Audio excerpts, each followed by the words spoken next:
Yeah, I'm ready. Wait, what did MJ say we're calling this again? Oh, right. No, I got it. I know we're live. Welcome to Monday Night Raw. Live. In person, live Raw.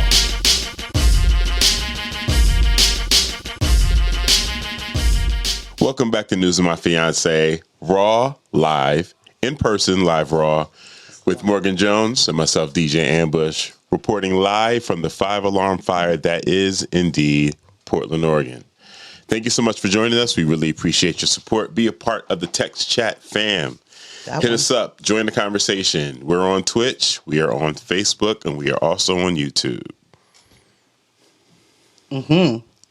Shout out to our studio sponsors, L&J Industries, for providing this dope space for us each week.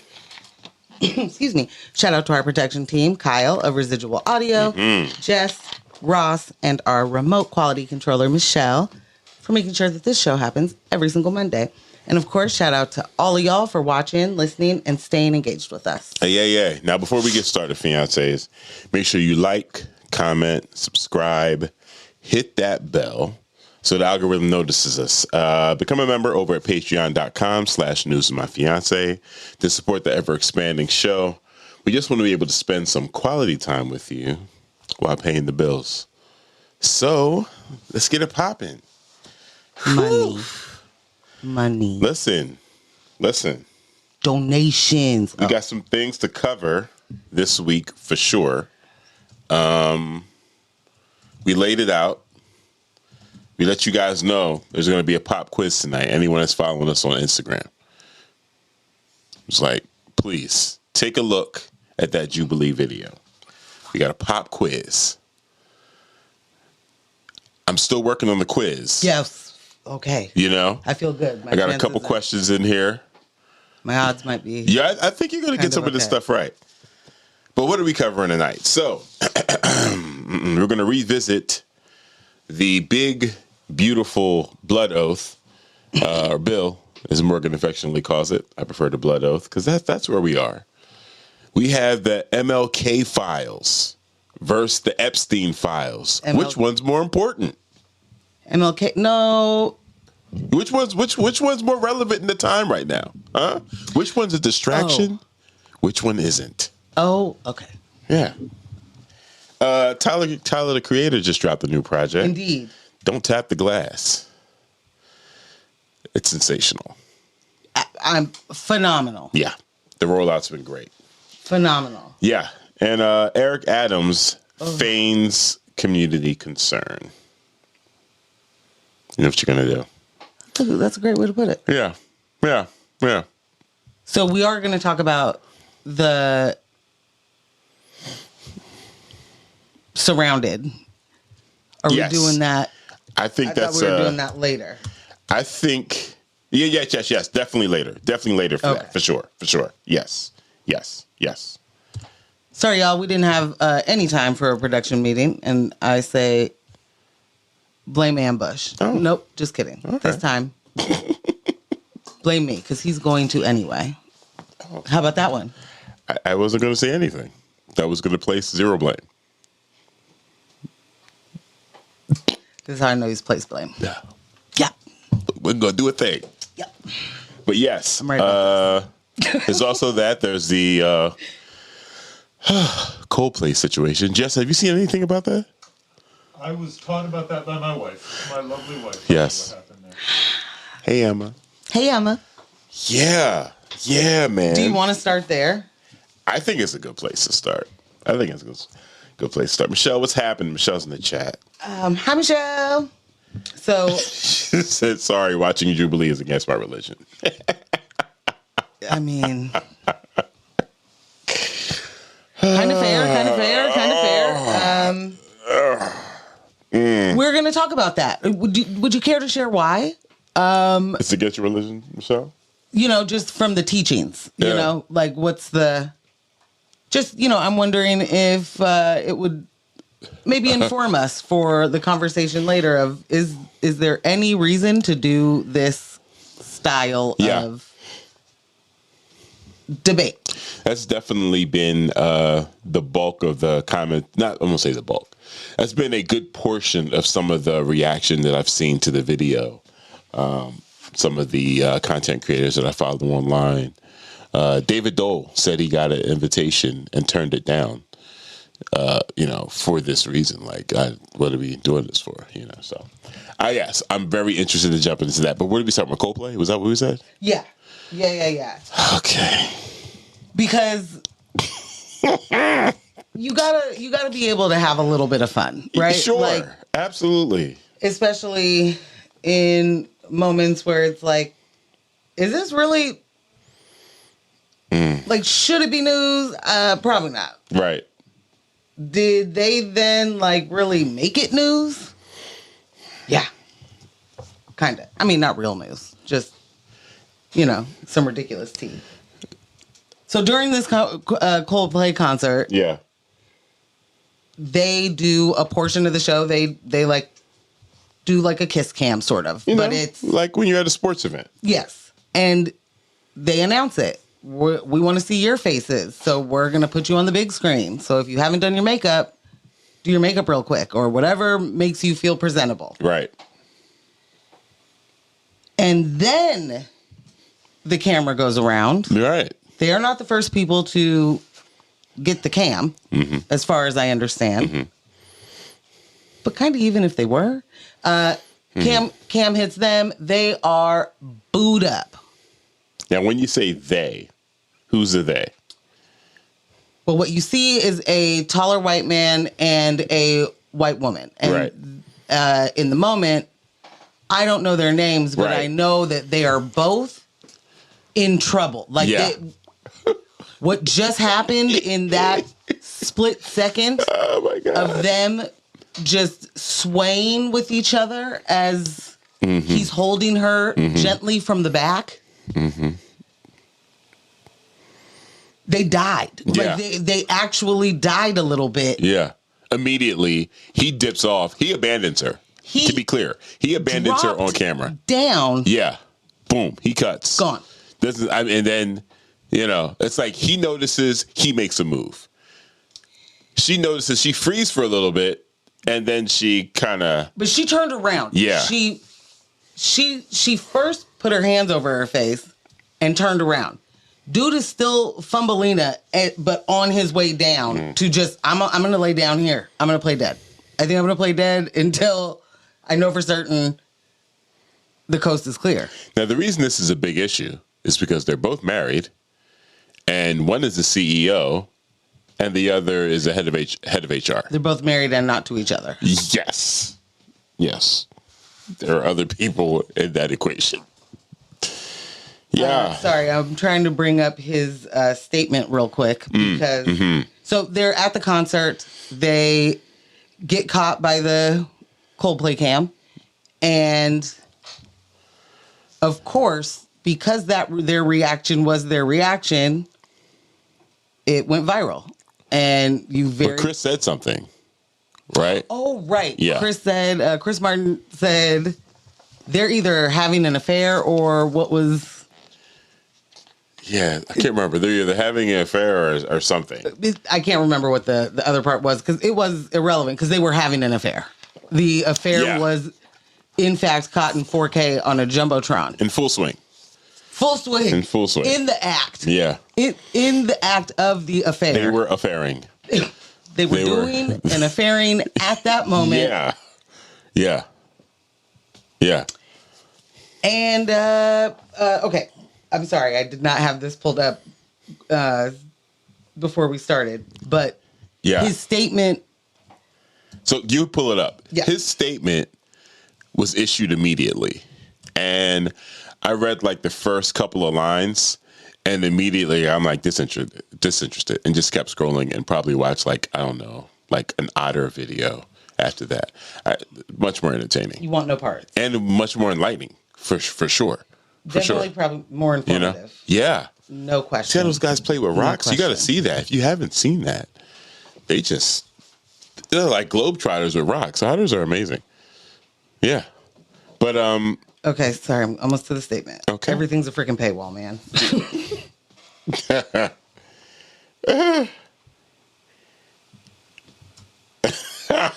Just said, can't spell adult contemporary without adultery. And you're right. You're right. It's in there. It is in there. It's all the way in there. But yeah, man, I can't remember what it was in the first couple of lines that had me disinterested. Because at this point, for me, it's just like, just call your wife's lawyer and move forward with whatever she wants. Because you have no leg to stand on. It's not like she had to hire a private detective, private investigator to catch you. I'm sure she's had suspicions, right? And I'm sure you spent a good amount of time trying to dispel those suspicions. He might have said something earlier that day. Oh, come on. I'm just going to the concert. Jeez. It's always this cheating thing with you. Boom. Always got something to say. The universe sees it. Oh, my Lord. Well, real quick, what Chris Martin said was either they're having an affair or they're just very shy. About their affair. About their affair. Yeah. They are, in fact, very private people when it comes to the affair that they are having. I'm feeling so silly because I'm not easily finding his statement, his actual statement. And there's a bunch of things that are, like quotes from it, but not the full thing. Yeah. I mean, I don't even know that it's worth even finding it. The TLDR is basically like, holy moly donuts, guys, if we could all just take a beat and think about how bad this is for me.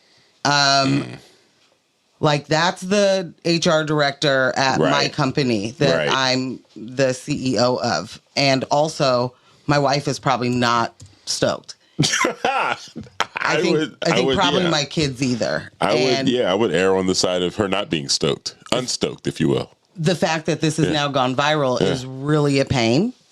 I actually didn't want this. And so if you could think of me in this moment and give me the privacy that you would want, in a time of need. And instead, the internet reacted with memes upon memes and AI-generated videos. The Cheat EO. The Cheat EO is what they're calling them. Hilaire. Shout out to Philadelphia sports. They used two mascots to simulate the Kiss Cam, the ColdPlay Kiss Cam. They actually put on some ColdPlay music, and we're doing the Kiss Cam, and then they got to the Philly Fanatic, and I didn't know there was he had a companion. I had no idea he had a partner. But then they reacted just like, this CEO and HR lady did. Pretty funny stuff. It's interesting, though. Like, for him, this is good. This happened during, and not that it's good, but as far as news cycle wise, there's a lot going on. The clips are still getting a lot of, they're taking up a lot of the media. They were in a brand new video this morning. Brand new video this morning. They just announced a show with Dave Chappelle, the concert with Dave Chappelle today. Oh. They're nonstop. So you got that going on. Yeah. Right? Again, Tyler just dropped an album. Boom. There's so many other things happening right now that next week, CEO, no one's going to even be talking about this. You'll be good to go. Guaranteed. Well, I don't know. The board has initiated a formal investigation into this matter, and I'm not sure how formal we need to get into the investigation. Maybe tell us how long you've been doing this, and then tell us how long it'll take you to pack up your things. That's the investigation. You asked for his resignation, and she's obviously fired. Well, she's also the head of HR. Gotta fire her. Yeah. Did you report this relationship to HR, head of HR? No? All right. Well, then you're out of here. What are we talking about? Swift moves. They could be. Yeah, they should be. They could be. It's going to kill morale the longer they take with this. What is wild to me is the idea that he could even be serious on some Let's pipe down, everyone. Hey guys, this is pretty bad, right? So like, don't the artists have some sort of responsibility for this to not happen to me? Like, wow, I paid for this? Question mark. What you paid for, sir, were tickets to a concert. What you decided to do with those tickets, not Coldplay's business. 1000%. Not Coldplay's business. I mean, I think that is every third party ticket broker's motto right there. Right.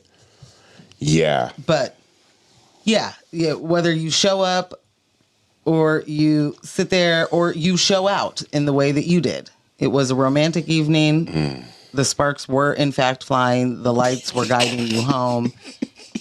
And you were swept up in the moment. I really wish that would have been the response. The lights were guiding you home. You know?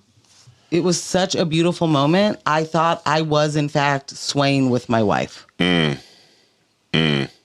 lost it all. Just in the beautiful music of Coldplay. That's all you really, I mean. People don't know how to lie on their feet anymore, you know? Oh, that could be it. No. I think he's probably done a lot of lying on his feet. Yeah. Yeah. I mean, how do you handle that, though? Like, they gave forewarning. They said, we're doing the Kiss Cam. Now, granted, thousands of people in the arena, right? You never actually think. There are people that hold signs and they're waiting for it. They're at the games. They're like, yeah, I'm going to get on the cam. But you don't think you're going to, you don't think it's going to end up being you. You don't think it's going to be you, and you certainly don't think you're about to go viral if you do. If you hit the lotto. I mean, meaning if that's what you want. Right. However, my thing is, if you know you're in public doing a thing you aren't supposed to be doing, at the very least be cautious. When they say they're going to turn the camera around, do you even want to be in the background of somebody else in the Kiss Cam? What other words did you need to hear other than the cameras are going to be facing the crowd and we're going to see you on the big screen? There's no code to crack. No. What do you think that they heard when, or how they processed that? I don't think they heard anything. I think their ears are plugged with lust. Listen, this guy, known to make you not be able to hear things properly. Yeah. This guy is now making his problem our problem. All right. You made the two of you, I'm not going to put it all on you. The two of you made some poor decisions. One, cheating. Two, cheating with the coworker. Three, feeling like you could be out in public. Like, that's wild. Did you get bored with the hotels? Why didn't you go to a suite, a box? Like, what is happening? What's this in public shit? What is the deal? Brazen. Yeah. Brazen. I've explained to Morgan, she never needs to come to me as a woman and be like, well, listen. The secret's out. Listen, disinterested. Let me head you off of the past. Disinterested. Whatever y'all did that has now turned into something else, you guys made those decisions on your own. It's not my business. I don't want to hear nothing about nothing. All right? Gonna go play Ghost of Yote. Deuces. I can't remember. He's married, but do they have children? Because that would super suck. Like, super suck. As if it's not bad enough for his wife and then his mother-in-law that's going to say to his wife, I told you he was terrible. I warned you about this guy. Look at him. Look what he's done to you now. She's got to deal with that crapola. Bro. C said it's arrogance. Just for sure. Just being out there like that. You know what? I'm gonna agree with that. Where's C's at? He's on Facebook? Wow, I'm not seeing nothing. Oh, I know why. I'm on my page twice. Unhelpful. I don't know if you know this, but if you close the one, okay. No. Unhelpful. Morgan Jones. You didn't let me finish, so I don't know. You might be wrong. Terrible. Yes. So the entire, if you're going to give a statement, I think it would just make a whole lot more sense to not, probably. Number one. When you're in this predicament, like there's too much to actually explain. Yeah. There's way too much to have to even scratch the surface of how y'all even got to in public together, literally big spoon, little spoon, swaying back and forth. Right. And there's a woman next to them who put her hand up and just laughed. Nervous laughter though. Like, so I want to know her story. She was like, you guys. How much of a pickle is she in because she knows everyone involved or something? Oh my you know what I God. mean? And her has phone had was to blowing up be the one that couldn't ever say anything, but her, I don't know, boss has always been going off and seeing this other person. Right. Like, fam. That's a real deal of a pickle. Yeah. Cecily said, but did you guys see the response from the soon-to-be ex-wife? No. What? I asked her to post the link. Breaking news for me. We haven't seen the response. Oh, it must be delicious. It must be. Oh my gosh. Okay, I'm gonna look for that. I want to be clear. Like, it's far less about me reveling in the demise of someone's marriage, and more so about me reveling in blatant stupidity. Someone's blatant stupidity and arrogance, as C's put it out. Uncle C's put it out. That's just arrogance. Yeah. That's wild. And it also, for me, I think it's a key indicator of how long they've been at it. Like, you're so comfortable. You're so comfortable. You're so comfortable. You're just so comfortable. You have an accomplice there with you. You got a third party there. Oh my gosh.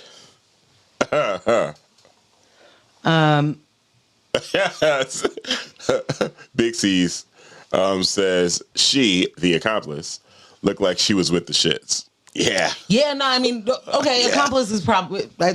I think that's an alleged we can go for. Yeah. If you're a wingman or woman in this situation, you are an accomplice. Yeah. Yeah. To the affaring. Yes. Yes. Oh, I mean, okay, no big deal. The wife of disgraced astronomer CEO Andy Byron. No relation to Joe Byron, for anybody that's confused. Is reportedly lying low at the couple's 24... I need to make sure... That's not a point. Nope. $2.4 million mansion in Maine. Okay. While holding crisis talks over the future of their marriage.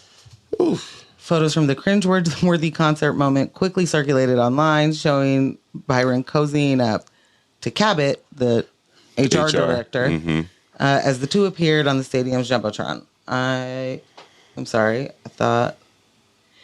Megan Byron has remained tight-lipped following her husband's now viral kiss cam moment with his top HR executive during a ColdPlay concert in Boston last week. However, Daily Mail sources claim she surrounded herself with family, including her older sister, at their luxury Kennebunk estate, more than 100 miles from their $1.4 million primary residence. Which she will be the owner of. Yeah, I think she'll probably retain some ownership of a lot of things. Yeah. If there was, in fact, a prenup, this is one of my favorite things, is like the either startup tech dudes or tech dudes will have like these, ironclad prenups, and, she'll have to have caught you cheating on a Jumbotron in order to get alimony, and then you get caught on a Jumbotron. And it's, whoa. Slipping on a banana peel, are you? Big C said, the wife, better call Busby. But that's the thing. I don't think she needs to, does she? That would be giving Busby an easy payday. Man. Like, I could litigate this for her. She doesn't need to pay a high-powered lawyer. But Lord have mercy. Lord have mercy. Yeah, dude. Like, oh my gosh. What the deuce, bro? Yeah. She's getting everything. Just get everything her heart desires, except for a successful marriage. She doesn't have that anymore. She probably hasn't had that for a while. The way he's carrying on, gallivanting. Is it because these people have titles like HR executive and cheat EO that everything directs to LinkedIn? And also, I am the only person not on that. So everything I'm trying to do is going nowhere. So I'm going to move forward because I don't mean to make you just be talking to yourself. LinkedIn is the new Facebook. So I'm definitely not going to sign up for a new Facebook. No. I don't want. I love it here, but Yeah. It's a lot. Yeah. Well, so I woke up this morning to the new Tyler, the Creator song and video. Yeah. I didn't even realize he had put a whole album out. Just I saw a notification that he was dropping the album.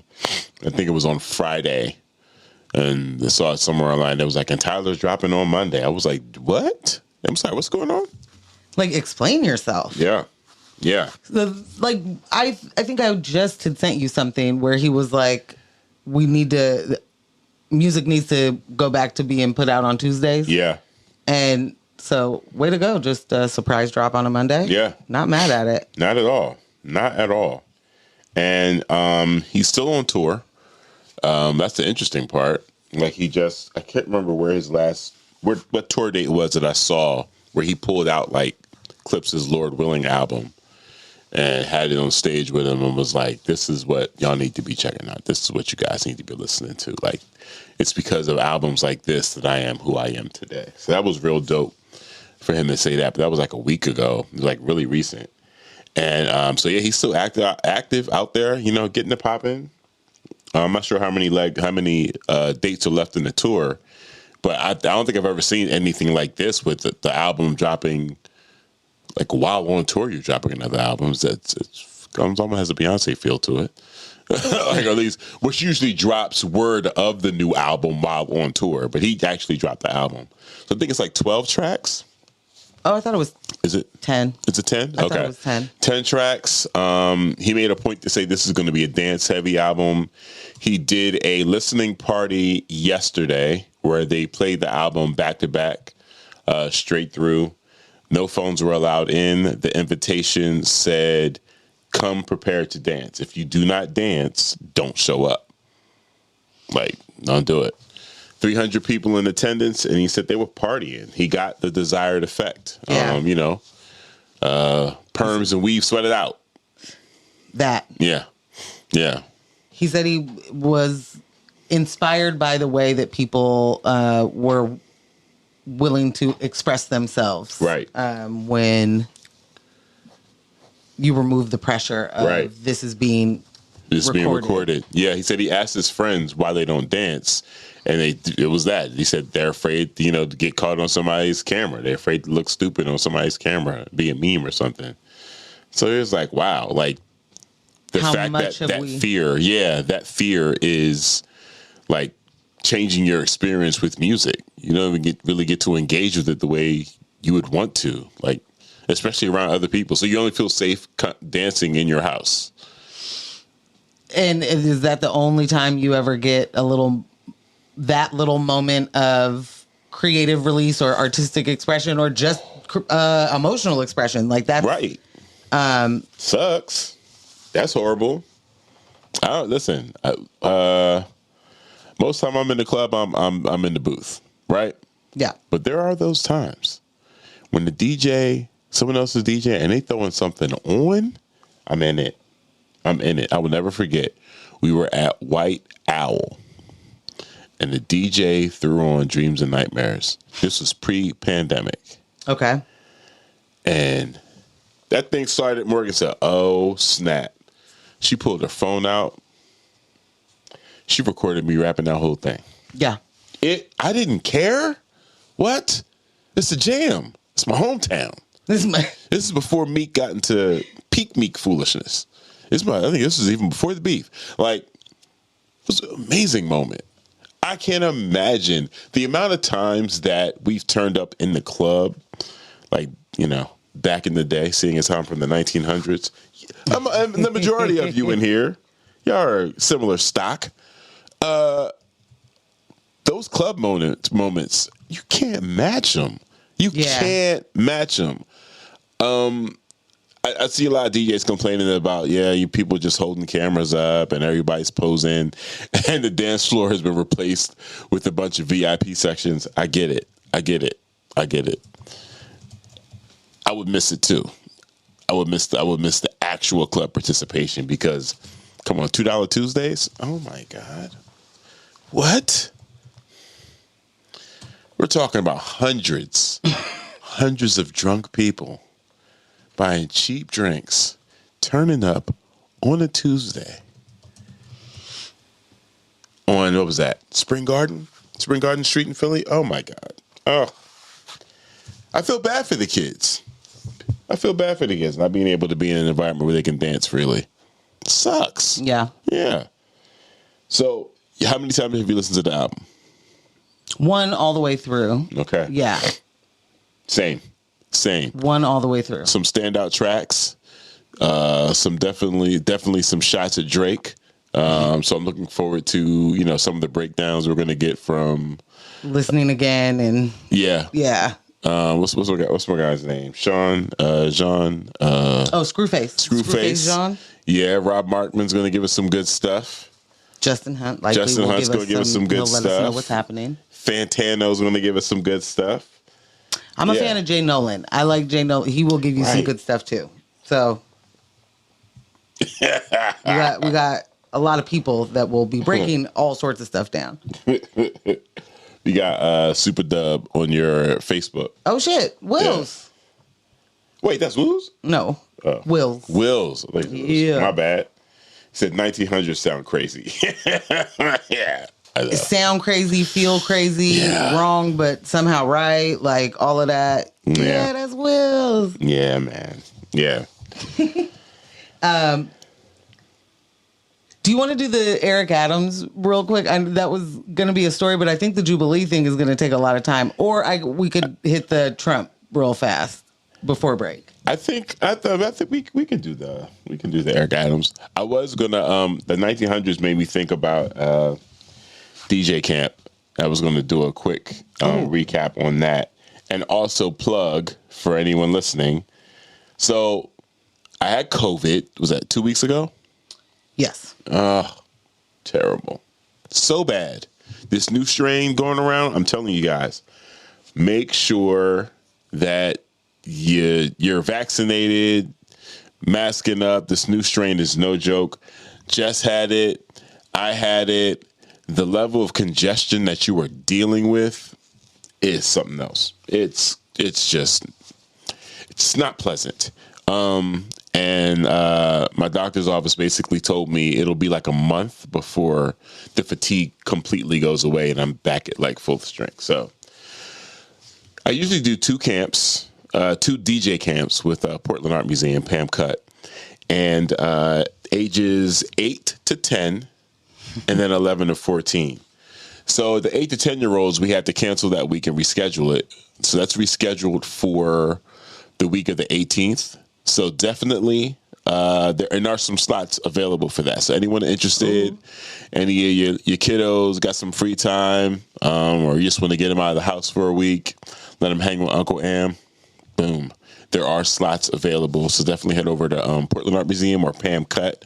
And I'll put the link back in my bio now that class is back open. You can check it out there. So we had to reschedule that class. So last week I had my 11 to 14-year-olds. And when I tell you, classroom full of 18 kids, my word. So good. So good. I had a student on the first day. We're breaking down song structure. So we're picking different songs, and the kids are now identifying where's the intro, where's the verse, where are the hooks, where are the bridges, da da da da. And I let the kids pick the songs that they get to break down. And one of the kids picked Not Like Us. And the kid that went to the board and had to do the song structure, he's up there and he's like shaking his head and he's like, man, this is rough. And I was like, wow, what's up? He was like, I'm a Drake fan. I said, it's okay. You can like both. You can like Drake and Kendrick. He was like, no, I do like Kendrick, but I am a Drake fan, and this is a pretty good diss. And I was like, yeah, it is. Yeah, world class. Stellar diss. Day 2, I had a student come in and say, hey, my babysitter said that you gave him his first DJ gig. I was like, what? And he gave me the babysitter's name. I was like, oh, well, yeah, I know that guy. It was amazing. Totally love that guy. Absolutely amazing. Great DJ. He played this Baby Shark remix. That was incredible. What are you talking about? He's a bossaholic. Mm-hmm. So it was great. It was great. Like, last week was just amazing. So basically, I take the kids through the paces. They get their hands on Serato on day 2. Then they get their hands on a DJ controller on day 3. And then they do a recital on day 5. And they're working in teams, doing different transitions. It's a 3 or 4 song set, DJ set that they do. It was so good. It was so impressive. Can I ask a quick question? Yeah. Maybe a couple. But recital, just that word alone used to scare me as a kid because it was like I feel like I'm supposed to know how to actually do whatever the thing we're up there doing. Right. You're saying each young DJ gets 3 or 4 songs. Is that what you said? So, or 3 or 4 minutes. The teams they're coupled up. So each team plays a 4-song set, and these songs are selected. Each DJ gets to pick 2 songs. Okay. They figure out what order they want to put it in, and these songs are pulled from a list of 10 songs each that they submit to us earlier in the week that we go and download and make available to them on their computers. Wow. Yeah. So they get to narrow it down, and all of the students have access to everyone's songs. So say like you submit 10 songs, but then you only end up using one of your songs because you see a different song from someone else's submission. Like, oh, you know what? I didn't think about that one. Let me see if I can use that in my set. And this was the first year that Imagine Dragons did not dominate the recital. Was there anyone that did? Any group or no? This musician was that dominated? This one was really, really, very, very diverse. And shout out to it's the D word, babe. What? Diverse. Like, no diversity. No diverse. No. Okay. All right. No multi. Yeah. Options. Shout out to my class assistants, Otis and Lily. This was the first year that every single song that every single student requested was downloaded. So they had access to a lot of music. This was also the largest class we've ever had. So that was a lot of work, and they got that done in like a day and some change. So I think that also played a factor in there not being too much overlap in the amount of artists that no repetition in the recitals. But yeah, really, really dope. Really dope. Shout out to Pam Cutt, Portland Art Museum for, making that available for kids. Yeah. So, like I said, another DJ session coming up on the 18th. And I believe the week before that, I have a youth podcasting class over there. So, yeah, man, it was great. It was great. I really love working with those kids, man. Really do. And I love when the parents follow up afterwards and they're like, such and such is still DJing. Could you give me some recommendations on where to get music or, where to get equipment? Had a parent hit me yesterday. Immediately hit me yesterday. DJ Tulip. Love it. Wants to get that controller she was working with in class. Boom. Grab it. Love it. $80. Go ahead. Do your thing. Make it happen. But yeah, some dreams come true. Man. Some of the remixes and things that these kids come up with, I heard. Shout out to DJ Aspen, who also joined me. Aspen! Yeah, she came through on I love her. Thursday and Friday. Amazing. Yeah. Aspen is currently the DJ for the Thorns, the women's soccer team here. And also, she will be the DJ for the Portland Fire, with the new WNBA. Well, the returning WNBA team. There was a women's team before. I think that's fair to say. Okay. But, you know, yeah. Yeah. Yeah. So she had a chance to come through, and the kids got a chance to kick it with her. And she also came back for the recital. So that was super dope. It was super dope. I love that. Yeah. Yeah. Yeah. If I can ask. Yeah. For Aspen, and you may not have even got to talk about this, but did you guys talk about like a takeaway from seeing seeing young people learn? That's a lot to learn in a condensed amount of time, and then have to showcase it and be able to showcase it. I mean, Right. that's a big deal on its own. It definitely changed over the years for me. Going from, I want them to be able to blend. I want them to have smooth transitions. I want them to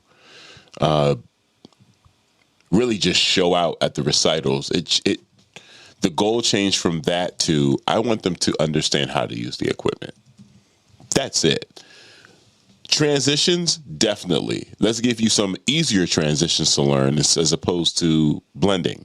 Let's get you with some drops, some back spins, some fade out, some cuts. Let's get you some easier ways to transition into this music, just so the recital has a smooth flow to it, and it's not abrasive. You're not doing anything crazy when you get there. But the main objective is learn how to use this piece of equipment, so that way, after this class is concluded, you can continue with all the techniques that we learned, and you can get better at those skills and get better at those transitions. Right. One of the things that did happen in class, though, and it was Thursday, the day before the recital, Aspen and I are talking while the kids are working at their stations, and we heard a trap remix of Never Gonna Give You Up. Like they meant it. Yeah. And I was like, wait, what? Aspen heard it first and was like, her face twisted up, and I'm like, what's going on? Listen, I was like, oh my God. And it was fire. Like, this is something I never want to play, never want to give you up. Like, it's a joke, you know? It doesn't speak to your soul. It does not. You know, I was there for it, IRL. So, I don't, you know, it's Fair. a meme. I don't need it. This version that they did, I was like, yeah, I would look for that on SoundCloud. I would, yeah, okay. I'd play that. That would be hilarious. It was so good. It was so good. Wow. Yeah. So I like working with these kids, man. Yeah. So not only are you getting to show people how to use equipment, you are also getting all the new songs that are going to matter to you later. The amount of music that they wanted that I didn't have, I had maybe 10% of the songs they wanted. So much new music, so many different artists. I mean, these kids are listening to a lot of stuff on YouTube. They're pulling songs that they're sharing from gaming, listening to, video game soundtracks, stuff off of TikTok. So much new music. Yeah. I'm not putting it all on my Serato. That's what I'm not going to do. There's a lot that you don't put in your Serato anymore. You're daggone right. Yeah. There's a lot I take out of that thing. But yeah. The youth, man, love it. It was so good. So good. Yes. So Trump, that's what you were saying. Let's jump into that before the break. Yeah, just a real quick, because they gave us an update.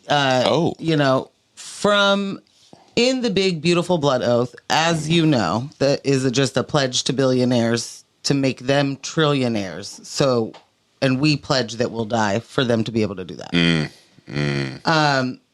That's the gist. I mean, the TLDR. Yeah.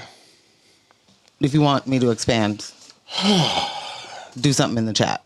Anyway, in the big, beautiful blood oath, the thought was that about 12 million people would lose health care based on their proposed cuts, the things that they couldn't fight or, about anymore and couldn't come to an agreement about and all of that. It just, it's sort of the dust is settling in this moment, and it's looking like about 10 million people will lose health insurance under this domestic policy bill, which is 10 million people will lose health insurance. Okay.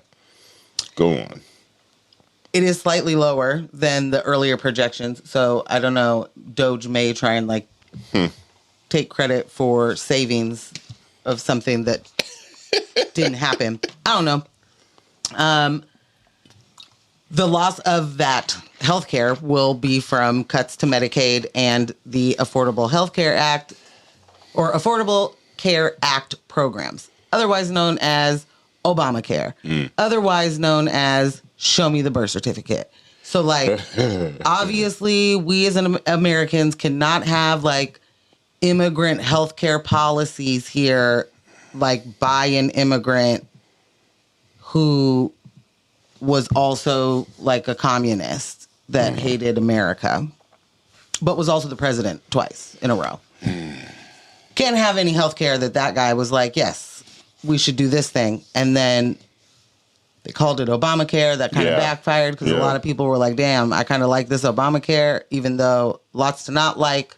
But healthcare is more access to it is better than no access to it. Right. Anyway, we solve this all by doing universal healthcare, but that's, I guess, probably for another time. This is... Or a never time. A never time. Yeah. You know, why would we ever even continue to talk about it? Could never happen, would never happen in a Trump administration because they are literally saying, make America great again, while taking any ability for you to have been able to do that away from you. Right. Make America great again while they're clearing the pathway for you to get tuberculosis. Not the path I thought you were going to go down, but I'll take it. Yeah. Yes, tuberculosis. Yeah. What was the stat you told me the other day about the plague? Like, there's like 5 cases of the plague around the world or so. Or I can't remember. I can't remember. Not how you're supposed to do the news. Morgan. Yeah. That's on me. Sorry. We'll come back to that. Yeah. Yeah. Yeah, like we're in a state of this is how are we making America great again by taking any sort of support that is not enough. Number one, it is not enough, but any support away from 10 million people. Right. And don't get me wrong, that doesn't mean that the level of service or level of care for the people that do get to remain on Medicaid is going to in any way increase. And if you know anything about that, you would be like losing your mind likely. Right. That's even the way that we have chosen to spend those tax dollars, doing it the most harmful and ass backwards way that you could. For sure. And then but if you do it that way, you get to then say too expensive to do it for everybody. So like that would be wild. We're definitely not going to do anything like that. Even though it would streamline everything, people would still have jobs. The service is still needed by all of the people. And one payer is way better than, I don't know, however many thousands of hundreds of insurance companies there are that get to just tell you that, you know, without me, buddy, you can't even see that doctor. We've had these conversations about local leadership. And I'm, revisiting the same sentiment for our president or just the office. I don't understand why you want to fail people, why you're okay with failing people. Why is it okay that so many people are going to be kicked off of Medicare and that's just fine? It's not like you're only the president of the people, certain people. You're president of all the people in the country. Like, whether they're houseless, no matter, what their ethnic makeup is, no matter what state they're in, you're responsible for all of the people. Yeah. Yeah. But what does responsible mean? Oh. You know? Yeah. I think that's when we get into that picky choosy. It's true. I will be responsible for the people that voted for me. Yeah. When I want to, how I want to. You know, it's going to be an addendum, because it's not a thing. What we continue to come back to is power. Yeah. Is what the job is for a lot of these folks, is just having the power. And they're not going to, their objective is not to make sure that America's great at any point. It's not, their objective is capitalism. Make sure I'm great. As a president, I want to make sure I'm great. And we're talking about power. I'm going to seize the power of this show right now and take us a break. So if you haven't already, Seize the power. Make sure you hit that button, subscribe, tell your friends, hit the comments, get active in the chat, all the things. Stay around for this week. I was about to go into some old script there. Stick around. Big stories on the other side of this. We are definitely going to jump into that Jubilee situation. It may just be, the only thing we know about. Yeah. Real quick, if I could jump in, because Jess in the chat said Trump's at a ColdPlay concert with the people who voted for him. Meanwhile, the rest of us are at home in Maine.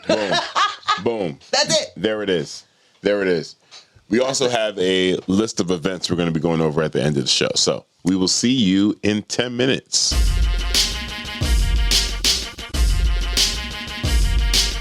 Welcome back to the big show. That is News of My Fiance with Morgan Jones and myself, DJ Ambush. I'm DJ Ambush. Yeah, well, all right. I guess I'm Morgan Jones then. Listen, you missed some things in the first half, or maybe you didn't because you've been here for the whole show. Maybe you've been here. Yeah, but shout out to everyone that is still here. Again, we put out a post on Instagram earlier today telling you guys, go ahead and watch that Jubilee video. C's watched it before I did. He was putting notes in the group chat. And some of the notes they were putting in there were some of the screenshots. I was not ready. Okay, well, first, can we just ask, did y'all watch it? Yeah. We know C's watched it. Did anybody else watch it? Anybody else in the chat watch it? I got halfway through. Did you see any clips at least from it? Okay, now, continue on, please. So Jubilee is a media organization. They've been doing these 20 verse 1 conversations. So basically, they have 20 people of the same viewpoint or perspective, and they get to debate one person of the opposite perspective. Candace Owens did ones like Candace Owens versus 20 feminists. There's a bunch of different people that have done it. Sam Cedar did one not too long ago. We did a reaction video to that. It still needs to be edited. That was amazing. It was like, whoa, okay. Sam is doing the business here. And Sam's was, I think, Sam versus 20 Trump supporters. Like, I think that one was like all people that either voted for Trump or want to. Yeah. Real bad. Yeah. So this one featured Mehdi Hassan, and it was Mehdi Hassan versus 20 conservatives. And wow. Can I just... Absolutely. For anybody who doesn't know, Mehdi Hassan is a British-American journalist and has been a journalist for quite some time. He was at MSNBC for a while. Yeah. And was let go in one of those moments where when we were, the corporate media was still saying you absolutely have to say that Israel has a right to defend itself before you ask any question about anything. Yeah. And of the two Muslim people or brown Muslim people that worked there, the two were fired. And then the one was like, but you could do like half a show on a Sunday or something, But Mehdi was gone. He then founded Zateo News, which is a network that does video productions as well as podcasts that are audio only.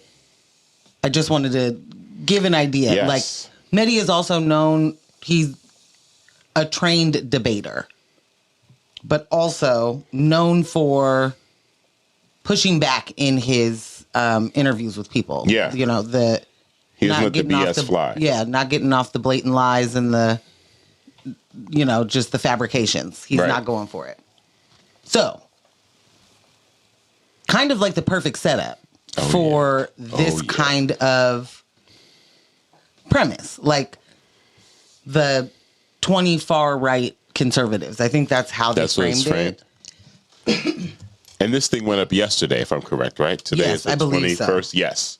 Yeah. We saw promos for it last week and over the weekend, and then it dropped. It dropped like a hot mixtape yesterday.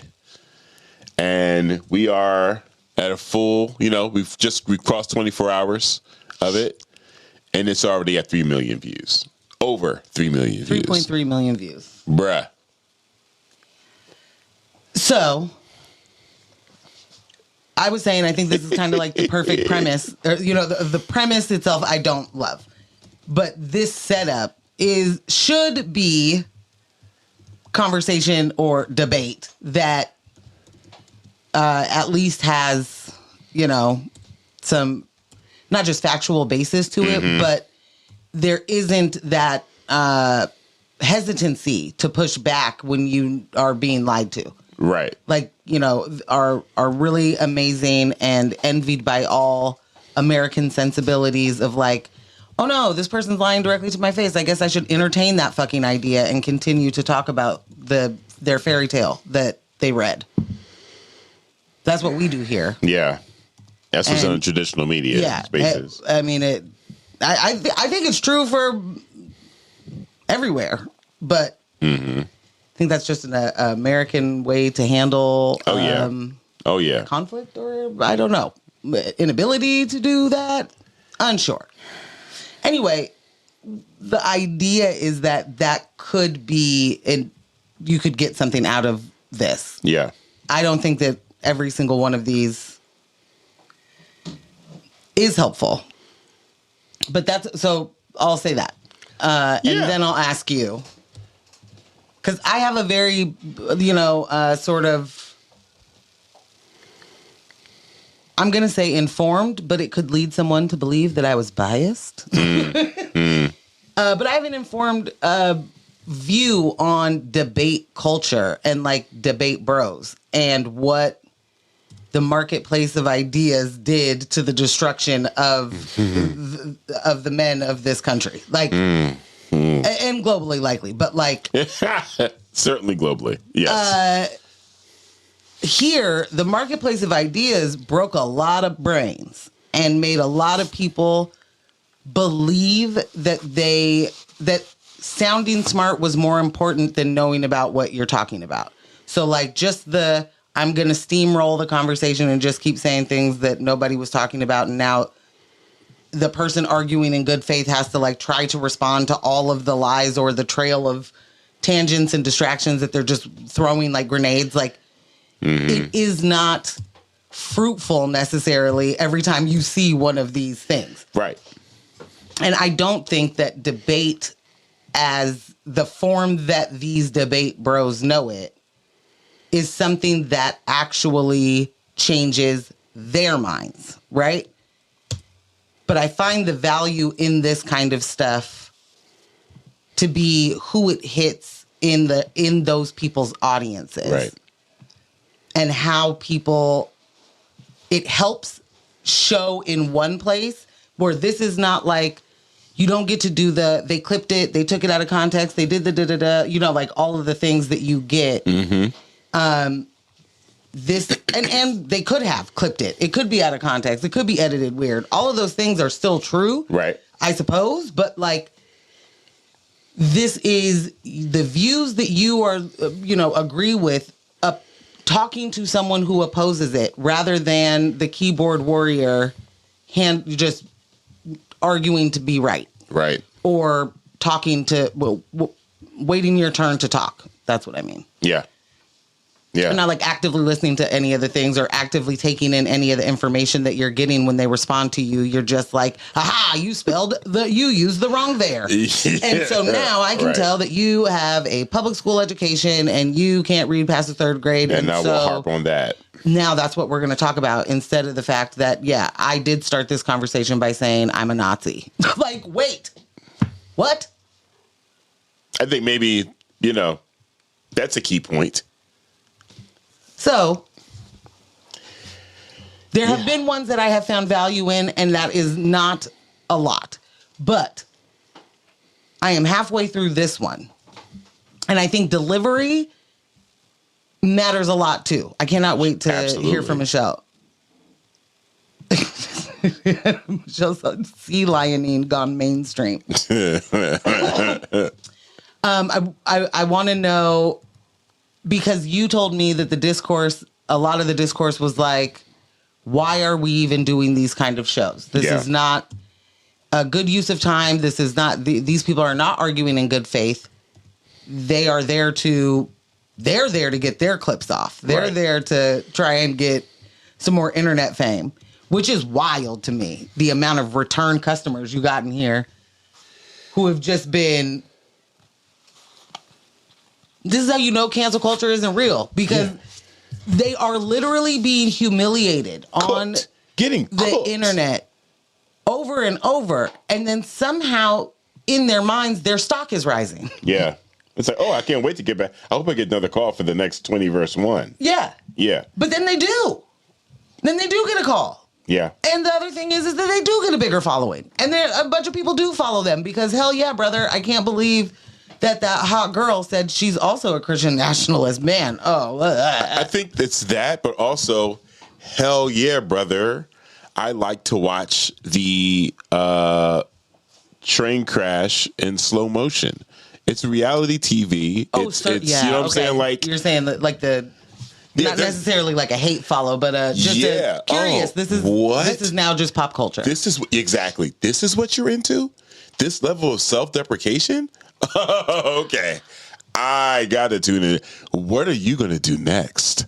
The one guy that's been back so many times, the guy with the ponytail.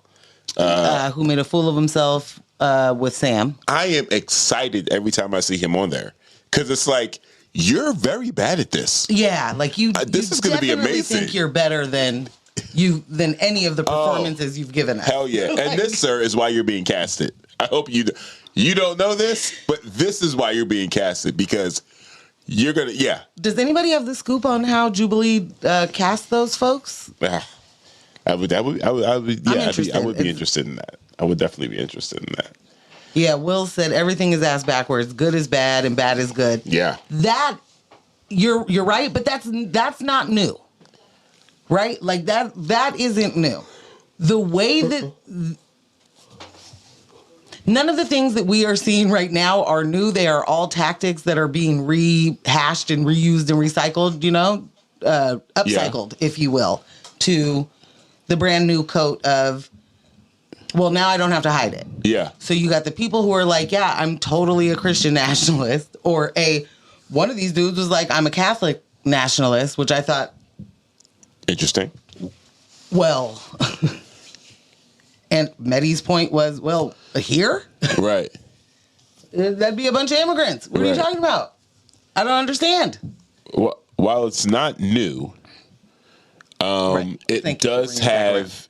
It's because of the internet and just because of the way we consume media and content in general, just the word content now. And that can be anything. Right. It's the old thing that always existed on nitrous. Mm-hmm. So you're right. It's not new. Thank you for bringing it back. That's where I was trying jacked. To go. It's ready to go. Not as jacked. It's jacked, bro. It's jacked. Yeah. What's old boy's name? Liver King.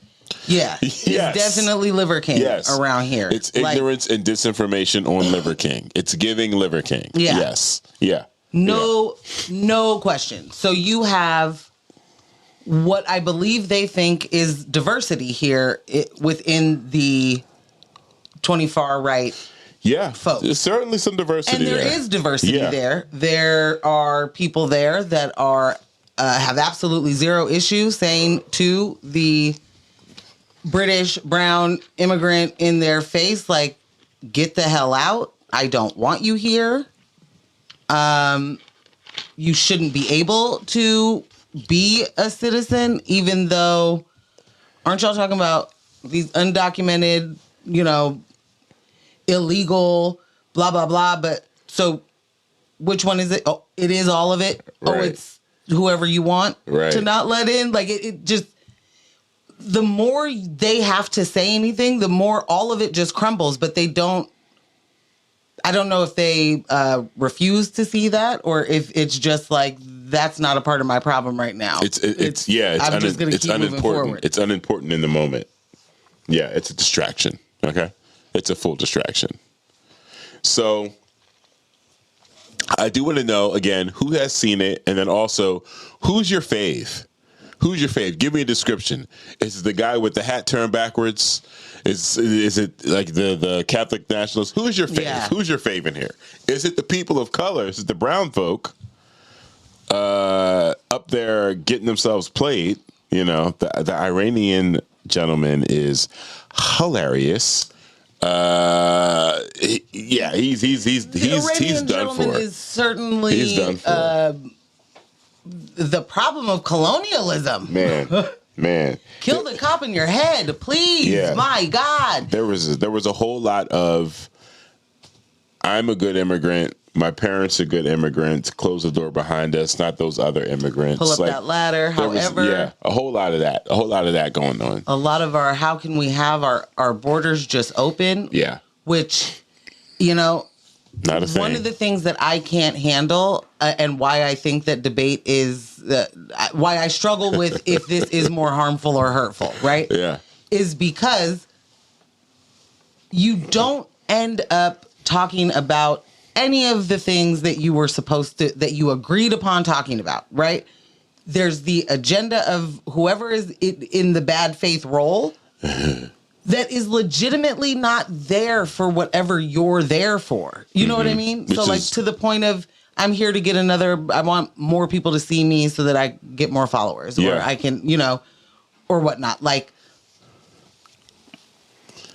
it's the same as police and being like, why won't they just do their job? Right. And it's like, but they are. Yeah. Their job is not what we think their job is.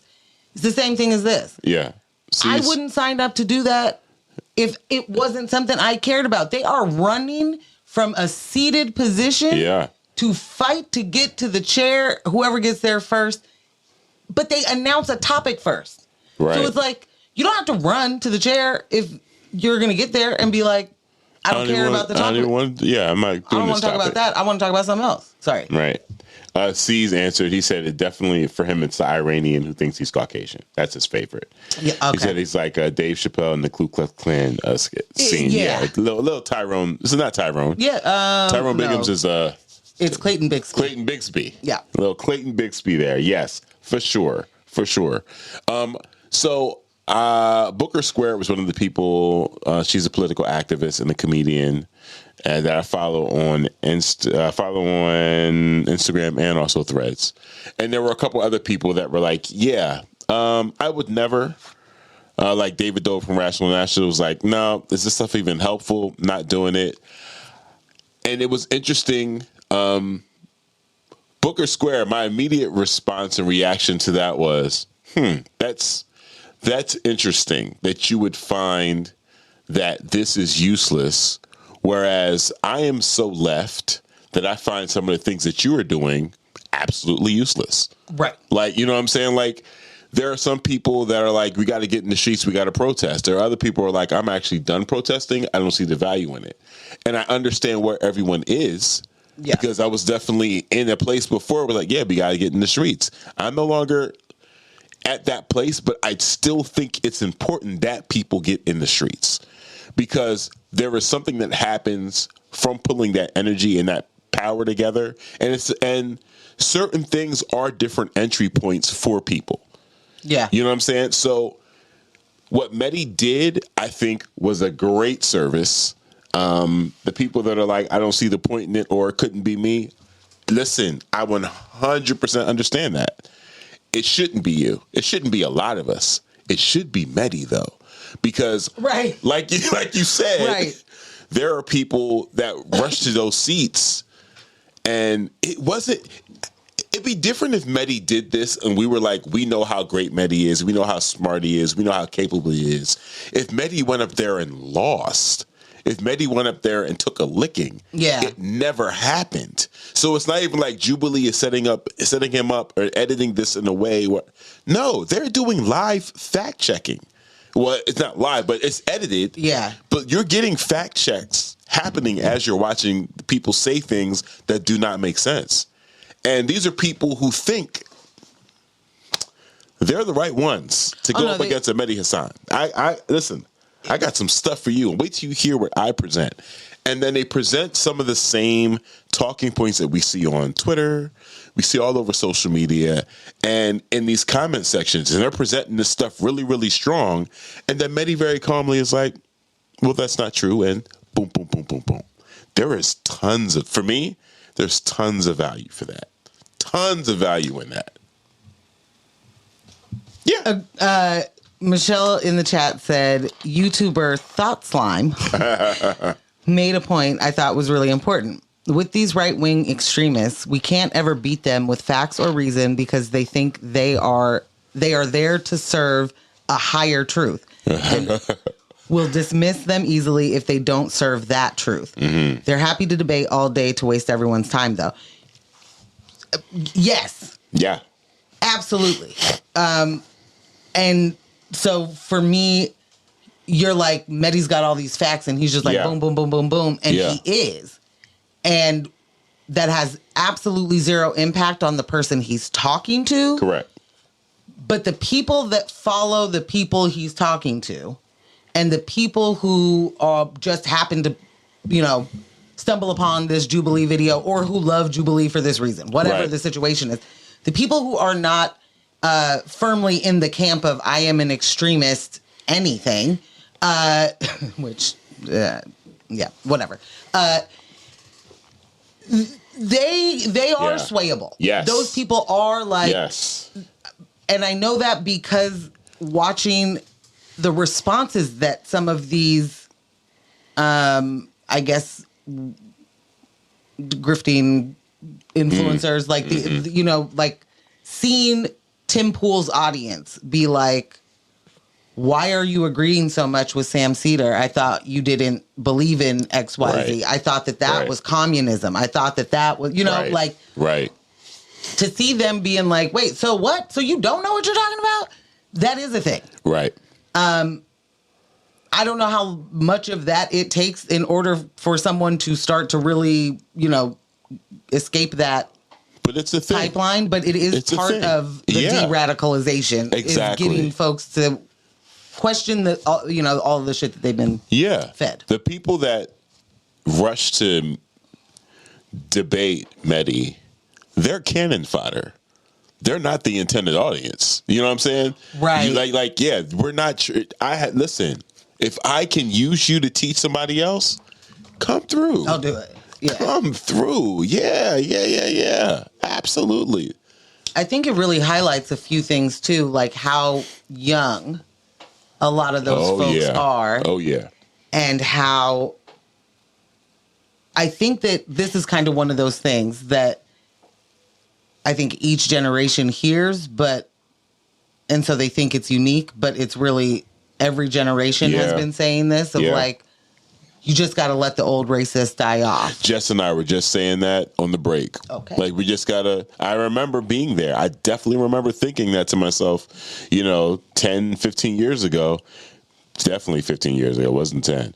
But it was like, yeah, man, just once the old racists die off, once we get that cleared out, the engine, then we'll be running a little bit smoother. That engine's going to work now. I'm not even going to have to bang on it or anything. My word. What we have to really understand is just how this project doesn't work if it's not consistently being pushed upon us. Like there is no, and I'm,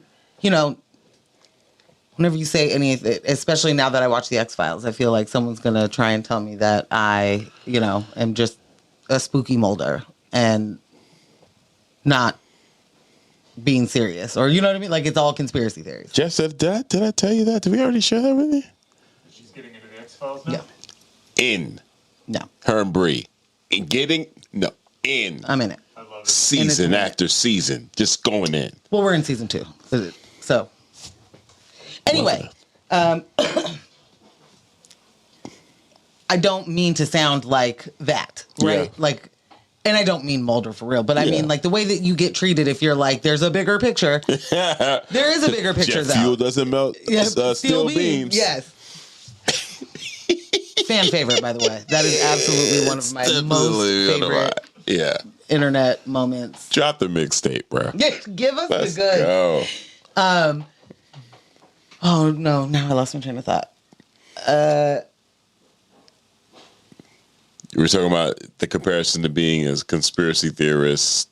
Oh, okay. So, but there is a bigger there is a bigger picture. Like we cannot. This doesn't continue without it being taught, without it being finding new and creative ways, you know, to be able to slip you a little. Don't you think women are beneath you? A little PragerU, if you will. Sprinkle in a little PragerU. Yeah. Right after you did the, MLM, but pyramid scheme that also is wellness, but then also made you a white supremacist. Like, right? Then do PragerU, right? Because you're primed now. Yeah. You're ready to go. It is. It is hard for me to understand how these people have the confidence and the belief that they are not just right, but like incredibly right. Yeah. There's no more way you could be right about the things I'm saying, and then everything I say is factually wrong.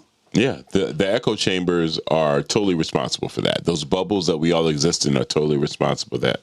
Caesar said anyone who was not Caucasian in that debate should have felt like a fool when the alt-right folks began talking. Ooh. The shit those white folks were saying about brown people and also white immigrants was wild. Yeah. And that's why I'm like, no, more of this, because you have to see yourself. That why I told Jess Morgan before the show, I watched the entire thing. I said performance was in this order: white men, brown men, white women. White women performed the lowest. They did horrible. And you need to be memed. You need to be clipped out. Because you're not alone in the way that you're thinking. Right. You're not alone. You got it from someone else. Right. You're not alone in the way that you're speaking. You're in your thread. You're in your text thread. You're, at your garden party or your brunch. And this is the way y'all talk. And these are the things that you think. And you just, you know what? I'm glad she went up there. She's the outspoken one. She can really teach Medi a lesson and got a complete fool made out of you. Like, it was interesting to watch one of the Latin men. Like, he just powered down.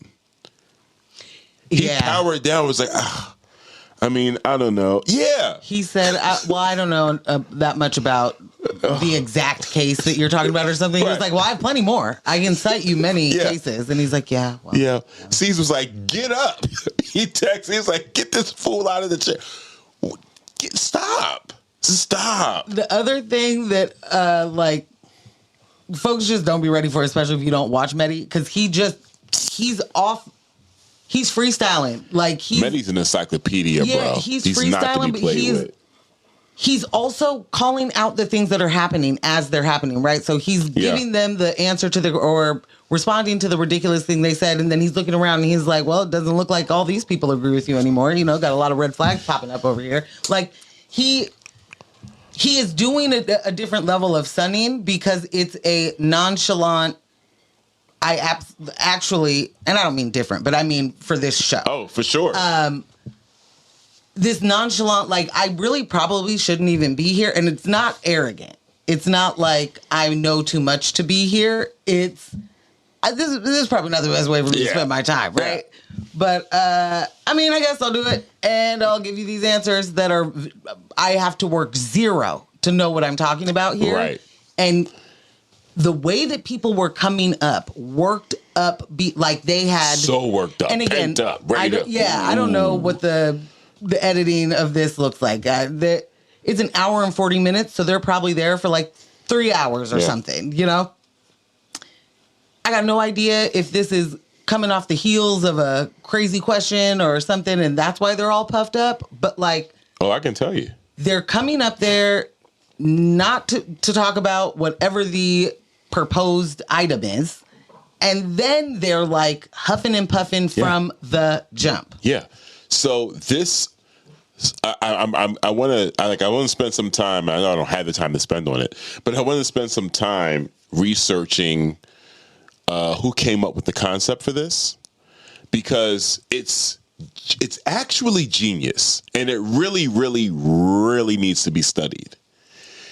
You've created a debate situation, but then you've added an American Gladiator aspect to it, right? America. All the chairs at a particular distance, equally distant, right? Mm-hmm. But in order for you to enter the debate, you don't raise your hand. You have to run the fastest to the chair. Yeah. So you're making a decision, am I going to even engage in this question or not? Right. Then the second leg of the game is, let me position myself to get off the starting block first. Sure. So when you get there, there's this adrenaline that's going through you to get there. Okay. And then once you get there, you got to find a way to settle, because part of you is part of you is already psychologically celebrating a win. Oh, okay. Because I just won. I just got to the chair. I won the game. I won the first thing. Right. I won round one. I beat all of you folks. So now I get to get in. And now, are you ready for this? Oh, now, okay. So now I'm here, and So you're bacon. You're a bacon waiting to be fried up, bro. Like, it's a wrap. Like, I love this shit. I love it. I needed some of that. Yeah, that shit is dope. It's like, wow. And Mehdi is just sitting there. He's not rushing. He's just sitting. He's waiting. Yeah. He's waiting to be fed. Yeah. Yeah. No, he ate good. Yeah. Yes. He ate good. Mehdi ate good. Jess said the old Facebook to fascist pipeline. Hello. One of my favorites, you know? Just so effective. Just right on top of it, even infiltrated your marketplace. You know? Just like... Yeah. Hey, you want me to sell you a Confederate flag? They're just freedom of speech, bro. Bruh. Big C's also said Netflix should buy it like they did the balloon popping show. Yeah. No, they're gonna make the balloon popping show, equivalent, and it's just gonna look like the ultimatum. Love is blind. Whatever. Although version of this. Yeah.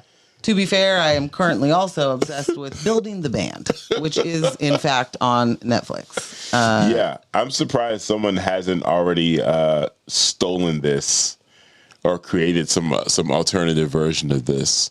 But it's amazing. Of Surrounded? Yeah. They probably have. Yeah. You know, like this is just a platform that has... the highest, yeah. Yeah. I mean, this is... it. Like I said, Michelle, I am completely on board with what's the point of the conversation if we are not agreeing on basic truths? Yeah. That is how I am able to save a lot of my time of arguing with people on the internet now. Yeah. If we cannot just have the basics, then there's nothing to really talk about. Absolutely. You know, like, yeah. And Mehdi said that to the dude that said, yeah, I'm a fascist. Mehdi was like, oh, I don't debate fascists. Like, there's no reason to debate you. There's nothing. We don't agree on just simple basic things, right? Basic things. Yeah. They all, well, I won't say all. Many of them took that as, oh, he doesn't want to debate people with different ideas. Exactly that. Yeah. Like, see, you're so judgmental type. Like, you guys say that you're inclusive, but look, you won't even talk to that guy. He said, I did talk to that guy. You're and all I would here. Continue to talk to that guy. Right. But I'm not going to debate that guy because that guy's a fascist. And we aren't even in the same book. And so a person like Mehdi, to your point of a lot of people saying it shouldn't be them, and they're right, it should be a Mehdi. It should be a Sam Cedar. Likely a Emma Vigeland. Like, there are people that can have these conversations without getting disturbed or whatever, but literally have the, hey man, I'm not gonna like beat you over the head with these facts. If you want them, you can have them. You know, whatever. I guess then we don't agree. Bye. Right. You know, like. Yeah, that's to me, that's additional props I want to give Jubilee and how they're curating these situations. Right. I know that the Candace Owens one is going to irk the hell out of me. That's why I haven't watched it. And it's really going to be about who were the 20 people that they got to debate her? Am I going to recognize any of those faces? She is good at what she does. So you gotta be with it. You gotta know how to combat that. The fact that they had Sam Cedar, the fact that they reached out to David Dole, we don't know who else they've reached out to that said, but these are people that I already watch and consume content from. It's like, no, yeah, Emma would annihilate on there. Yeah. It'd be so good. It'd be so good because you'd have so many men feeling like, oh yeah, I got her. No, you don't. Not even close, bro. So that's the thing that really be killing me is like, we know for certain that from that Sam Cedar one, there were multiple people that walked away from that, like, owned him. Owned him. And then I don't know when they get their phone back, get their phones back from the Jubilee people and look and go, oh no, I'm actually being annihilated online. And I thought, oh my God, I thought that I was actually kind of doing okay. There you go. Mm-hmm. Go ahead. So for me, how much of that just stays there because they're going back to that echo chamber that tells them that they did a great job? So I think a lot of it does stay there. But now you have to, the talking points that were shredded, those manosphere viewpoints, those far right viewpoints that were easily dispelled. Now you got to go back to the drawing board because one, you got played on all of that. Two, the entire world watch you get played on all of that. So you can't come back out the box with that again. You can't return to Twitter or anywhere else spewing the same stuff that you got eviscerated, you got gutted on. You know what I'm saying? Because other people are going to be like, didn't Mehdi say, like you're... Okay, so, but they do that though. So I'm with you. Mm-hmm. They shouldn't be able to. And this is why this kind of content or, the value of it is in it for the people who are not necessarily already trapped in the pipeline of whichever their pipeline they're in. But for the people who are peripherally watching or on their way in and the slippery of the slope, it's those folks like after the Sam one, there were a lot of comments that were thinking that Sam was the loser, was the conservative of the conversation, was the Trump supporter. And so there were people being like, this Trump supporter gets owned, and it's like, except he's not a Trump supporter and he didn't get owned. Did you watch it? And then and then they do watch the longer clip and it's like, oh wait, there was so much confusion from the people that were like, ha ha ha, Sam Cedar, loser. Showed you. So bad. And then we're like, wait, what? Yeah. Those people, like, they're just up there saying anything. Yeah. So it is incredibly I mean, I'm with you on the Candace Owens. I've Yeah. not watched it specifically because See, as I was going down the list of people that should be there, I was going to pivot to people who shouldn't be there. And C's threw right in the chat. Yeah, this is Jubilee. Don't call Charlemagne. oh God, You know what I'm saying? why would you put it into the universe? They probably already have like 8 episodes of Charlemagne doing a Surrounded. Don't blame me. Blame C's. I am directly. Yeah, you don't put him up there. That's when we're going to look horrible because they would take him apart. Hold on, my man did not say DJ Envy. Yeah, like no. And unfortunately, that's what the rest of it's like. Right. Like it's Ben Shapiro versus 20 Democrats or whatever. Yeah, I can imagine Mark got the call and probably like, I'm good. I also wonder if, but Mark does not shy away from those things. I do not see Mark saying no unless there's a behind the scenes, reason. Yeah, we gotta hit him on Twitter and see. Hit him on Threads, wherever he's at. Mark, did you get a Jubilee call? He definitely engages all the way. Yeah. He will explore your crazy. Let's unpack that. There was one point in this thing when Mehdi said, like, you are refusing. I think he said something like, you won't stick to my question. And now I'm kind of bored with my question. I want to talk more about you wanting to be a fascist. Yeah. Like, you tell me more about that. Like, when did you find that out about yourself? Yeah. Unbelievable. Oh, dang. C said those are the low IQ folks. Here's the thing. They are also the ones with friends that absolutely think that they're the smartest, bestest, most level-headed representations of Black men in media. Yeah. And can't wait to get them on a stage with some politicians, or we should get you into the community and da-da-da-da-da. They end up being in those rooms. They end up talking to those politicians. They end up being so out of their depth, but then again, elevated. Yeah. With those newfound duties, if you will. And it's an embarrassment. That is a different kind of humiliation kink. I don't understand why they do that. They've like settled into the, I guess we're dumb and we don't really know anything. And then, but also Charlemagne read half a book on a weekend. And so now he knows everything about that, but nothing about nothing. They're all trying to mimic the Joe Rogan. I'm just asking questions shit, man, bro. It's so not, if you start there, that serious, bro. right? If you start there, you can be wrong. But do vaccines actually make you eat carrots in your eyeballs? You can be wrong on camera a lot. If the position is, I'm not a political person. I'm just asking questions. I'm just an idiot. I'm just a big dummy. Yeah. I don't know anything. Literally on the show called Brilliant Idiots. I mean, yeah. He is one of those, though. Just an idiot. I mean, but a really good. a really brilliant one? Like a really brilliant one. Like a sparkling, shining, brilliant, Right.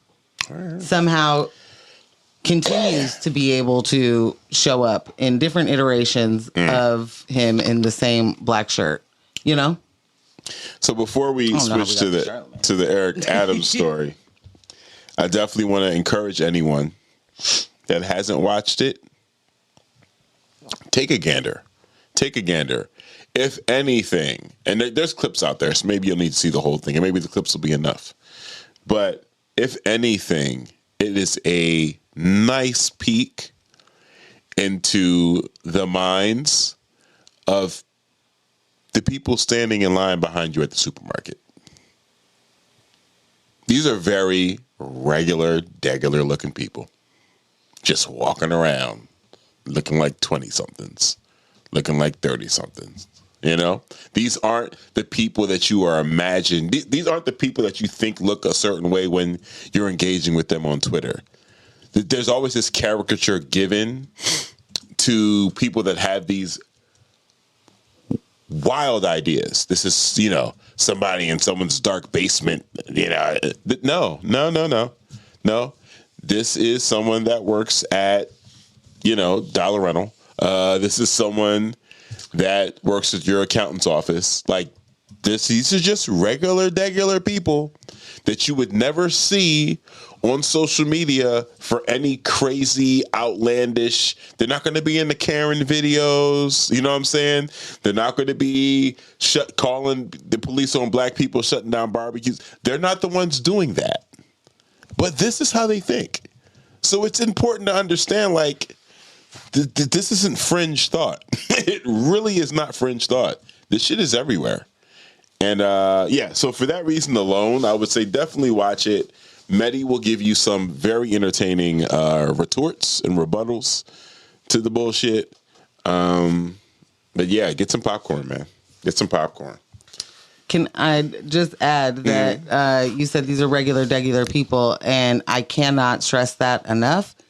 They are also nurses, doctors, social workers. Right. They are bank tellers. They Judges. Are mortgage brokers. They are actually impactful to your life, and that is one of the things that separates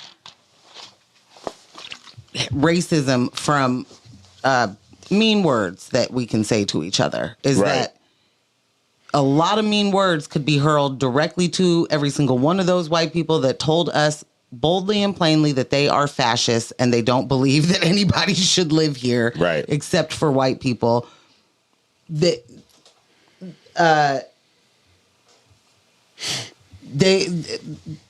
just lost my thought. Oh, those people are everywhere. They are everywhere. You do not need a reminder that you don't need to see the Klan hood hanging up in their closet. Yeah. You don't need to see the 88 on their arm to confirm that any of their racism or their white supremacy. Like, you don't. That is part of white supremacy covering for itself. Yeah. It's literally telling you, don't believe your lying eyes or your lying ears or however you got that information.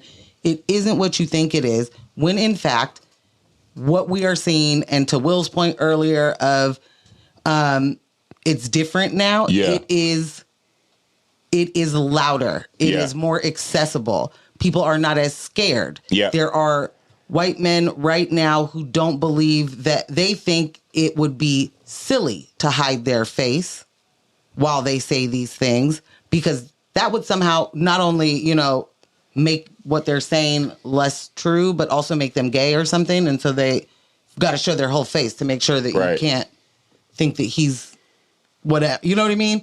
So like they're literally so twisted up in their brain that they do firmly believe in cancel culture and believe that they don't want to get in trouble for certain things, but they also are like, but if I will be the martyr for this. Right. So I'm not going to hide my face. I'm not going to, I'm not going to lend money to those black people. For sure not them. For sure. We got a comment on Twitch.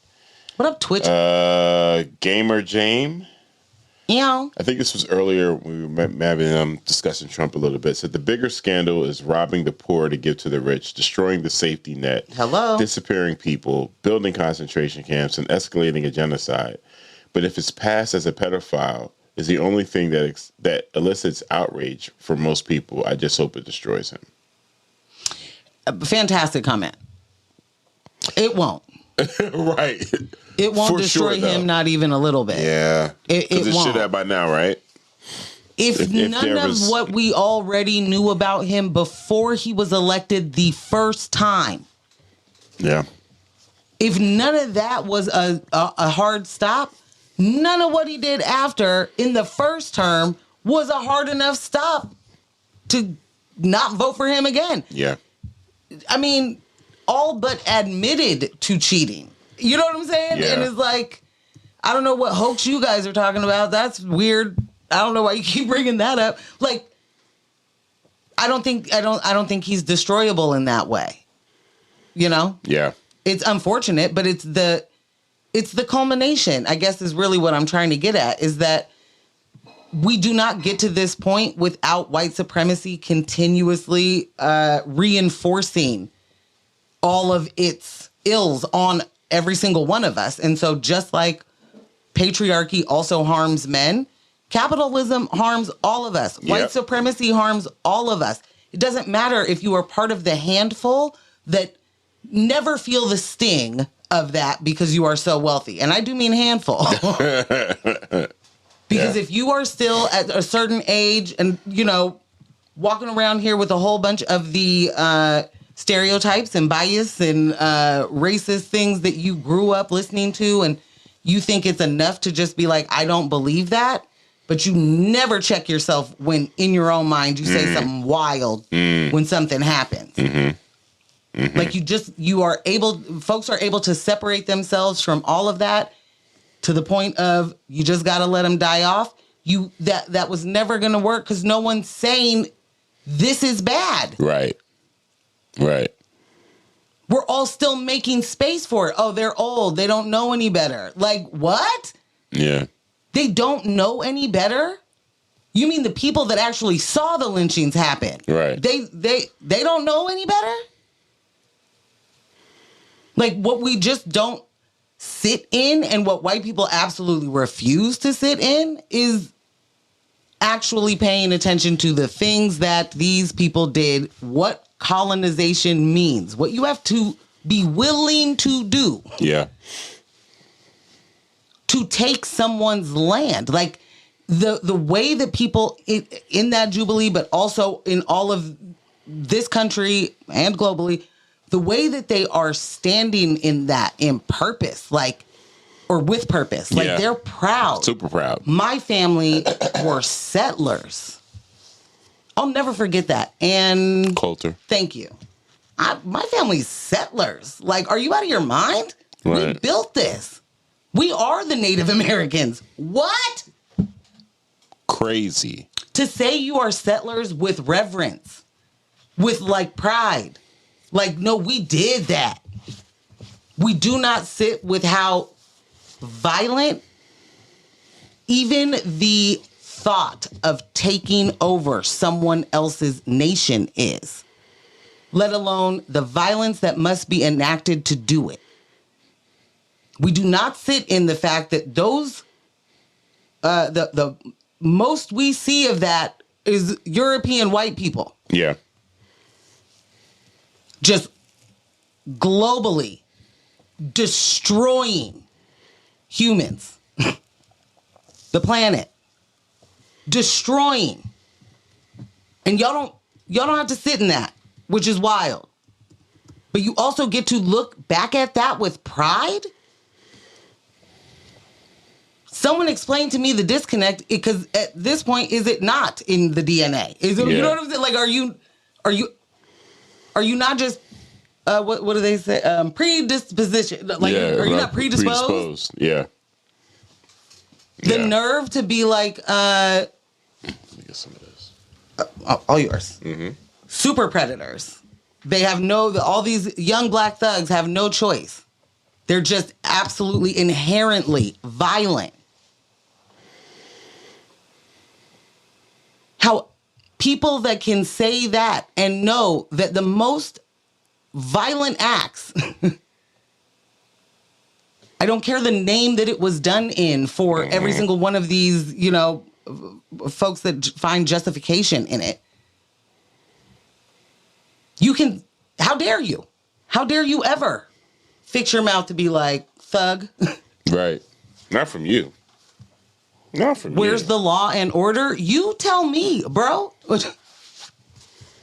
You tell me. Not you, fam. Not you. Yeah. Couple of things. We're going to switch to the Eric Adams story real quick. But I did want to... Something you said made me think about just conversations about colonization.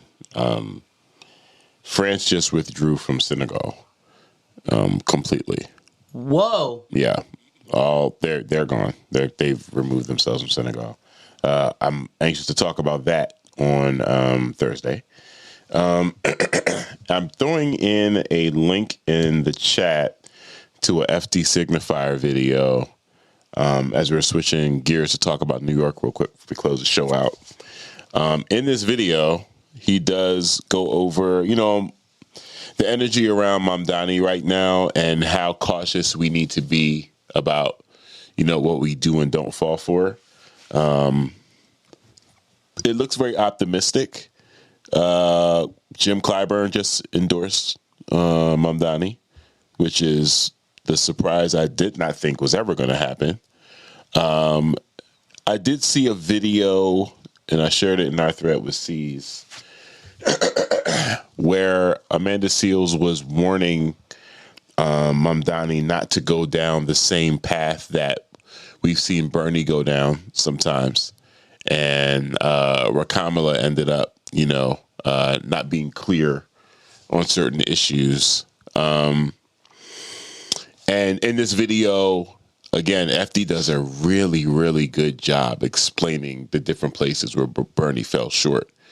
Like there were feelings that this was the right decision, but also it was like the connection that Bernie needed to have, especially with the black community, wasn't there in the way it wasn't cultivated properly. Period. Mm-hmm. It was more so about he marched with King versus, okay, so what happened between then and now? And is there any coincidence in the fact that you've moved to the whitest place in the United States? You're in Maine. Like, so it was just a couple of things that he identified there that was really, really dope. So I'm sharing that because I definitely want y'all to check that out. Again, as we start switching gears, talk about New York real quick. But yes, all that to say, as Mamdani is picking up steam, much like as Bernie was picking up steam, you have the corporate Dems and the Republicans, especially in the case of Eric Adams, trying to pick up some of these popular talking points and feign that they have some of the same concerns. Cuomo did the same thing, talking about the type of New York we want to get back to, where people can afford to live here. Sir, you represent landlords. Stop it. Stop your dirty mouth. You cut it out. So Eric Adams just announced that they're expanding his Every Block Counts program. It's basically his big quality of life and anti-crime push. He was in Inwood on Friday talking all about it. They even kicked things off by shutting down an illegal open air weed market on Sherman Avenue. The idea is to focus. Is it called a dispensary? Quite possibly. The idea is to focus on specific blocks that the city identifies through crime data and site visits. Like if the lights are busted, crosswalks are faded, there's graffiti everywhere, abandoned cars, a bunch of 311 calls. Those kinds of blocks go on the list. Excuse me. Then they assign a block CEO, which is just a local resident who volunteers to work with city agencies to fix things up. One of those block CEOs in Inwood, LaTroy Nazer, said it himself. He lives there. He wants better for his neighborhood, and he's stepping up to make it happen. Someone's got to. The program started last year on 10 blocks in the Bronx and Brooklyn. The city says it worked. Crime in those blocks reportedly dropped 22%, and the shootings went down by a third. Now, of course, there are some concerns that all they're really doing is pushing the problems to the next block over. Adams says he hears that, but his plan is to keep meeting folks wherever they end up, offering services and trying to build trust block by block. Offering services. What does this man know about offering services? What does this man know about resources? Oh, I think he knows a lot. He knows exactly how to shuffle around what resources go to where when he wants to do a corruption. Right. He knows lots about budgets, ways, and means. He knows how to hide. Well, these aren't the things you're asking. Yes, they are. Yes. Yeah. Yeah. He knows that stuff. Yeah. And I think he knows, or at least someone on staff knows how to try to spin a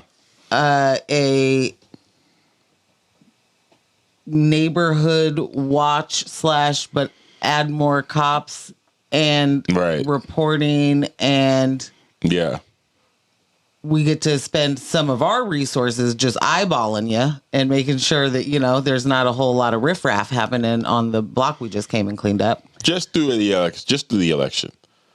and that is actually the same as like providing like a free bus. Like if you were faced with the decision of a mayor who is trying to create free public transportation for the city, the citizens of the city, or someone who is going to set up a committee on your block, Right. to overly police you, but tell you you're in charge of it, but then give you no power to be in charge of it. So you're just the face of it. Right. But then this is enforced by the police. Bruh. I don't know. Which choice would you take? I ain't fooling with them. Would- But as someone on that block, I mean, you're going to jump at the opportunity. Well, what's perceived as an opportunity to to improve the quality of life on your block. You know, as it's being Right. sold. Right. Yeah, absolutely. Yes. Yes. It's recycling, but also we're not going to recycle down at the, landfill or whatever. We're just going to sell. We're going to sell it all to China. Yeah. And then tell you that you guys didn't do enough. Is it that old gambit again? That old gambit once again. If I could just say, Ross made a great point in the chat. He said, Jubilee is materially not interested in audience de-radicalization. If it happens, it is a knock-on effect. That is my main problem with Jubilee. More crazies is good for them generally. While Jubilee exists, I'm glad Mehdi, Sam, and their ilk are taking that on. But still, Yeah. fantastic way. One fantastic point. So it's just basically, so it's just capitalism. And I keep getting tricked. I have a moment of like, is this just bad? Or, well, look at the couple of goods. And then, oh no, but net negative. Got it. Actually, potentially radicalizing more people than we needed. Good and grief. whatnot. Yeah. So, we got some things coming up. We got some events coming up, guys. Definitely make sure you are following us on Instagram. We'll be posting flyers for the events coming up. We also updated the event listing on our website. But there's some other community-related events, community-centered events that we're not necessarily a part of, but we definitely want to make sure are on your radar. So Imagine Black is hosting an event called Visionary Voices. It's Monday, July 28th from 7 to 7:30. They say, join us for a live conversation between artist, designer Jocelyn Rice and educator, writer, professor Walida Emerisha, as they explore how art, organizing, and Black radical imagination can transform our world from the runway to the classroom to speculative futures. This 30-minute dialogue will invite us to see science fiction as a tool for liberation. When we were there at the Reimagining Justice Conference, Walida killed it. So good. So good. So I will throw the link to that post in the chat as well. Boom. She's super fascinating. Oh, and yes. The connections of being a Black person in America and how our stories are often told from a different perspective. And the stories that we tell are so much more imaginative and do connect in ways that are able to show the, not just the treatment, but the impact. Yeah. And in a way that is relatable. And that is one of, a great tool towards liberation that will continue to try and be fought. Yeah. Because the more people that understand the divisions are literally just distractions by a system, the less they'll buy into it. And it's a continuous lesson for me how much your imagination has to be engaged to be able to see your liberation and to be able to see a different reality, one different from what we're existing in now. So yeah. As a part of our residency over at the IFCC, we do have the Black Podcast Festival coming up on August 2nd. Very, very excited about that. Come on, District 9. You know what I'm saying? The Eventbrite page is up. The schedule is up on the Eventbrite, so you know who's coming. The following day on August 3rd, shout out to Kat Mercado, another artist in residency over at IFCC. There is a choreography competition called Knockout 2.0. Doors open at 1. There is $1,000 cash prize. We went to a previous event that Kat threw over there them dancers are killing it. Absolutely amazing. Absolutely incredible. And then another artist in residency, the homie Brendan, his band is called Doombia. They have a benefit for PIRC on August 10th from 4 p.m. to 10 p.m. And it's an all ages event. And there will be several different performers performing that day. So as we get more information for that, we'll be sharing that on the social medias as well. But yeah. Just to add that that's Portland Immigrant Rights Coalition, I believe. Yes. Yep. Yeah, man. Indeed. But hey, man, that's another news of My Fiance Monday Night Raw live in person, live Raw in the books. Thank you for spending this quality time with us. This episode was made possible by Kyle G of Residual Audio, Jess, our remote quality control, Michelle and Ross. Shout out to our studio sponsors, L&J Industries, for providing this dope space for us each week. And of course, big thanks to all of you for watching, listening, and staying engaged with us. Absolutely. Stay engaged with us all week. Follow us on IG at News of My Fiance. You can follow me at Scambeezy.